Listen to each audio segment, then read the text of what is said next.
গেছে। কি করলো? এমএলএ সাহেব। আয় আয় ভাই, আমার বুকে আয়।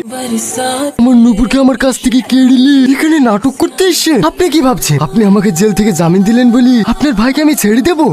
আমি এখনই বেঁচে আছি শুধু ওকে মারার লেগে। আমার কথাটা শোন রিয়াজ, একবার আমার কথাটা শোন ভাই। আইলে চালাগুলি, তোর যদি মনে হয় সব কিছু আমি দায়ী, চালাগুলি। আমি আর বাঁচতে চাই না। আমি আমার ভাইকে বাঁচানোর লেগে তোকে জেল থেকে ছাড়াতে এসেছি না। তুই যেন তোর নুপুরের খুনের প্রতিশোধ নিতে পারিস তার জন্য তোকে ছাড়াতে এসেছি। তুই আমাকে আজও চিনলি না। ও যেমন আমার ভাই, তুইও আমার আরেকটা ভাই। এই আঙুলটা কাটলে যতটা ব্যথা লাগবে এই আঙুলটা কাটলেও ঠিক ততটাই ব্যথা লাগবে। তবে যদি কোনো আঙুলে ক্যান্সার হয়ে যায় না, শরীরকে বাঁচানোর জন্য সেই আঙুলটা কেটে ফেলাই ভালো। আমি যদি একবার জানতাম না নুপুরের সাথে ও যা, তুই তোর ভালোবাসার প্রতিশোধ লিখা। হাজার তো কাটতে হবে। আমার ভাই এখন সমাজের জন্য ক্যান্সার হয়ে গেছে।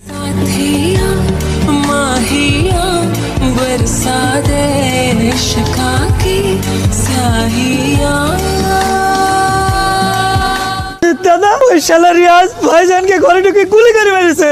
আমি ওকে ছাড়বো না। শান্ত হ। কি করবো বল? আজ 15 বছর ধরে রাজত্ব করছি, না জানি কত লাশের উপর পারে খেয়ে জায়গায় পৌঁছেছি। সেই জায়গাটা আমি এত সহজেই ছেড়ে দেবো? তুই যখন যা আবদার করেছিস আমি সব পূরণ করেছি, শেষে কিনা আমার রাজত্বটাই চেয়ে বসলি।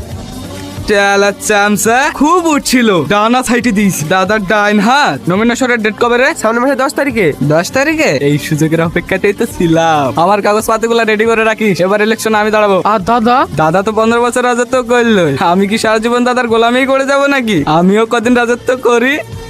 ওপরে উঠতে গেলে মাঝে মাঝে নিচে নামতে হয়, এটা না থাকলে তো টিকিট পাবো। যতই মায়ের পেটে ভাই হোস, তোর জন্য আমি জানতে দিতে পারবো না। ভাই চলে গিয়েছে, তোদের দেখাশোনা তখন আমাকেই করতে হবে তাই না? রাজুর জন্য মনটা খুব খারাপ করছে রে। আমরা মিস করছি, ভাইজানের কথা খুব মনে পড়ছে। আর পড়বে না মানে? দে, ভাইয়ের কাছে পাঠিয়ে দে।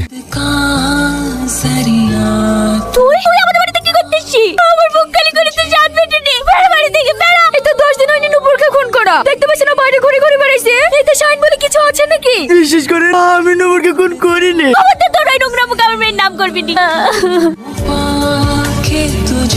দাদা তোকে ডেকেছে।